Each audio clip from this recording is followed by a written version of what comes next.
Warburton is joining us on the line. Mark, very good morning to you. Thank you for joining us. Obviously, so far, very successful season for you and Rangers, but admittedly, you've had a long time to prepare for this cup final. Are you concerned at all by sort of lack of playing time or anything like that? No, good morning, David. I think there's no denying it's been a challenging time. You had 3 weeks between a game. It is a difficult period, but our choice was to give the boys a much-needed 4 or 5 days off. We had a trip down to London and had a behind closed doors game to Spurs. We were very thankful to them for hosting us as they did. And then we've trained well since then, so all you can do is hopefully prepare as best you can and hope it's the right way of doing it. We'll soon find out. But it's nothing that we won't face in the January break for 3 weeks. It's interesting, isn't it? 2 very contrasting seasons between the 2 teams involved at Hampden this Saturday. You've gone up automatically to the Scottish Premiership. You've got another cup in your pocket already. Hibs lost the League Cup final, lost the promotion playoff semi-final. They will play another season in the Championship. They are desperate to get something out of their season, Mark. Does that make them in some way more dangerous? No, I think they're very well aware of the threat that they pose, David. You know, they're a very strong squad. They're very well managed.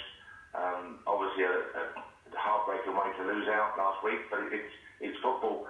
But there's no doubt they'll look to finish the season on a high, and they're a very tough opponent. So we're aware of that threat. We're aware of the threat they pose.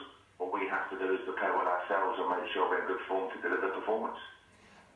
Gives us a little bit of a health check for us. Any injury concerns in the lead up to this game, Mark? Yeah, I think you saw in the semi-final day with Celtic. You know, we want a tight squad. That's the way we like to do it. But we've got Harry Forrest out there, hairline fracture. Don Ball being suspended means there's another player. We have the 2 boys, Billy King and Michael Halloran, both of whom are cup tied. So we will be down to bare bones. We had 16 against Celtic. We'll have the same again on Saturday against Hibs. But as I say, the quality of the players have been evident throughout the season. Their work ethic and commitment is undoubted.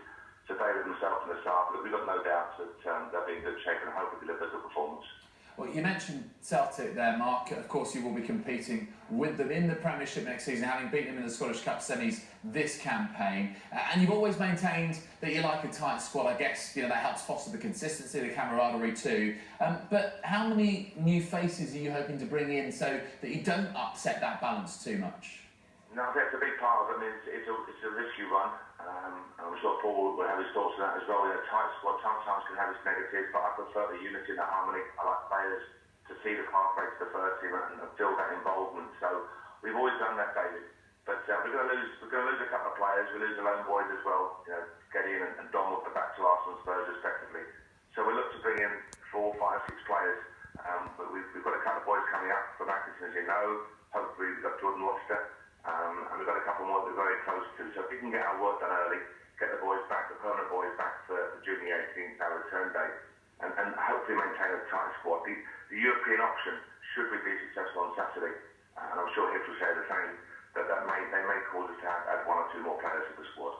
You mentioned a couple more players that you're close to. I wonder if Joey Barton falls within that bracket, Mark. And Kenny Miller has told us he's trying to talk him into going to Ibrox. Can you tell us any more about that potential deal for Joey Barton?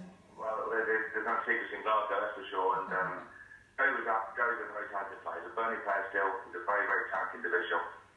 He offers the experience and the maturity that we maybe need to add to the squad. But as I say, a Championship Team of the Year after a fantastic season for Joey, I'm sure he has many options. All we can try and do is show him what Rangers represents, the opportunity we represent, and see where that goes. But as I say, he's a talented player, sought after by many clubs. Let's see where it goes. Also, just to ask you about one other player with plenty of Premier League experience, a player who Harry Redknapp very keen on as well. Reports thinking with Nico Kranjčar. Any news on that, Mark?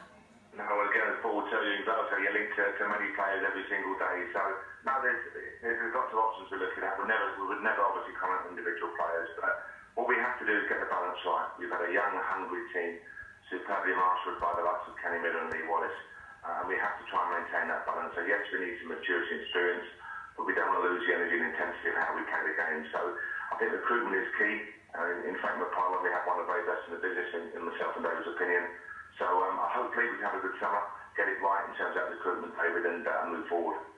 OK, well listen, Mark, great to speak to you. Good luck on Saturday at Hampden, and good luck with that summer recruitment drive as well. Really appreciate it.